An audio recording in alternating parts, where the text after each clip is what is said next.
Homes Video present 49ers Super Bowl victory highlights.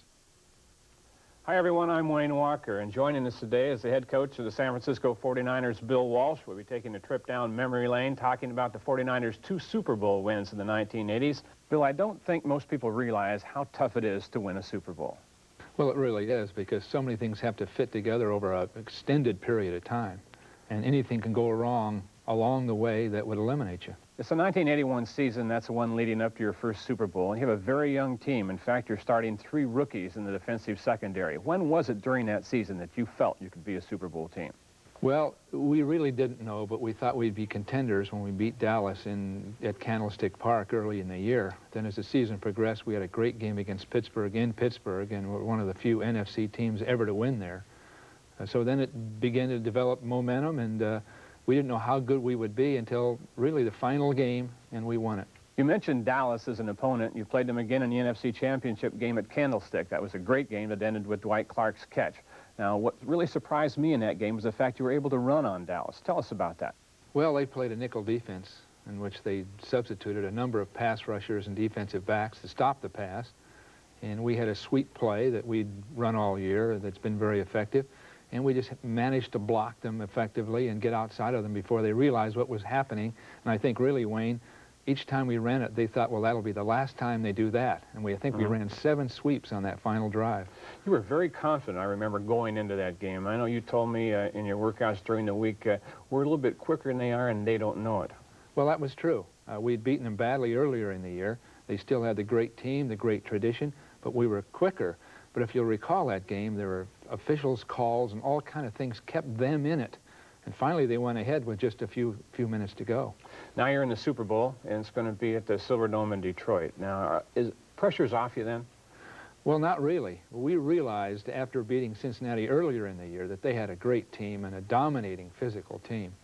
And our hope was we'd get out on them early, get a lead early, and then hold them off, and that's just what happened. You got a big play early. Cincinnati got the ball and was driving down the field on you. They were inside your 20-yard line, and Dwight Hicks made an interception. That had to be a big play in that one. Well, that was a big play. We managed to keep them out of the end zone that entire first half, even though they threatened a number of times.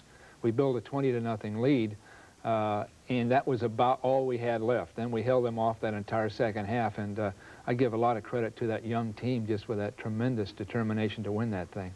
So you've been real good in your career about protecting leads, not sitting on them, but protecting leads. And you did the same thing in that game with Cincinnati. What did you tell your team at halftime? Well, we thought we had to score again. I said we had to have at least 7 more points. Well, we got 6 more. And then we had to shut them down. And we had a great goal line stand, if you'll recall, that stopped them on one of their particular drives, only to have them come back again and score on us. But we forced them to use a lot of time before they could score. And then in the final analysis, if you'll remember, there was a great catch by Mike Wilson for a 20-yard gain, a couple of good runs, field goals, and then an interception by Eric Wright that made the difference. You know, I was totally amazed during that game that your team was so loose. You had a bunch of young players. They're in a Super Bowl with all the hype going into it, and yet they were loose all week long. Now, how'd you do that with them? Well, we had a lot of humor, and by that time we'd had a good win streak going. We were very, very confident. We'd beaten the Bengals before, and we were just young enough and foolish enough not to realize the consequences of the game, how big a game it really was. All those things added up to just the right attitude at the right time. Let's move along now and go to the '84 season and your next Super Bowl. That was almost a miracle season for you with a great record, losing only once. Well, that was a season you could see coming. If you remember, the year before, we were beaten out in the NFC Finals through some questionable calls, honestly. And so we knew we'd have the momentum going into the next year. Everything seemed to fit together. Our team was at its best, and everyone had a great year. And so it just was the dream season.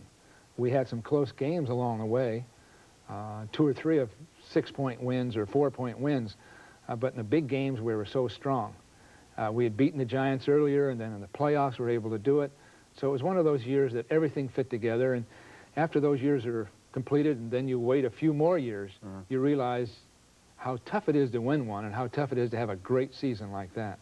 You drew Miami as your Super Bowl opponent, but you had a couple factors going for you. First, you'd been in the Super Bowl before, and secondly, you were playing this one almost at home in Palo Alto. those plus factors for you? Oh, they really were. I think the preparation for the Super Bowl, having practiced at our regular facility, made a big difference. Because preparing for the Super Bowl, you really only get a week of practice. The second week, just prior to the game itself, is so hectic with the media crash and crunch and the attention the public gives. You just don't have time to even think. You're really operating on nerve about that time. So that first week here in Redwood City practicing really gave us an edge, I thought. You were facing a very tough Miami team. Dan Marino had been tearing up the AFC, throwing to Clayton and Duper, and Miami, of course, coached by the great Don Shula. Well, it was a great team. They'd gotten most of the attention. They had gotten most of the awards for outstanding player and coach, and all their passing records were creating a lot of national interest. Our team was solid, and I know the experts, or those that really know the game, felt pretty strongly that we would beat them. We were faster than they were and more explosive than they were, and it became evident pretty quickly going into the game. It was very evident. You handled them really extremely easily. Bill, it was probably the most efficient game that I remember a team playing in the Super Bowl. You agree? Well, it could have been. We scored in virtually every opportunity, but we had field position throughout that first half, if you'll recall. We kept forcing them to punt. They'd punt around midfield, and we'd drive it in for a touchdown. And it was a good game from the standpoint of the artistic part, because we ran well, we passed well, we rushed Marino well, we made our interceptions. So it was really the complete game. So we mentioned earlier, Dan Marino had been burning up the National Football League, throwing to two wide receivers, Clayton and Duper, but you shut him down in that game. How'd you do it? Well, I think the pass rush had a lot to do with it, then the changes in coverage. But we were just quick enough that it made a difference. We weren't quite getting to him, but we were forcing him to sort of rush his throws. And he was so used to doing so well. I think he, early in the game, became a little frustrated or anxious and kept waiting for something to happen. And we just kept the pressure on him, and he never quite get in sync. Two Super Bowl wins in the 80s. One of those carry more weight than the other? Well, I'm sure the first one was a great thing for San Francisco. We had never won a championship in San Francisco, and our fans had waited so many years, and it was a Cinderella team. But it was a great team because we beat the best teams in the league that year twice. And so we proved that we were the true champions. The second Super Bowl was one really of an outstanding football team, in sync all season, and the chemistry of the team was just perfect. And that second win also established you as perhaps the best team of the decade. Well, we'll see. We still have more years to go, and we'd like to get another one. Bill, thanks a lot for being with us today, and we'd like to thank Macy's for putting this together. Now you fans sit back and relax and enjoy some great 49ers football.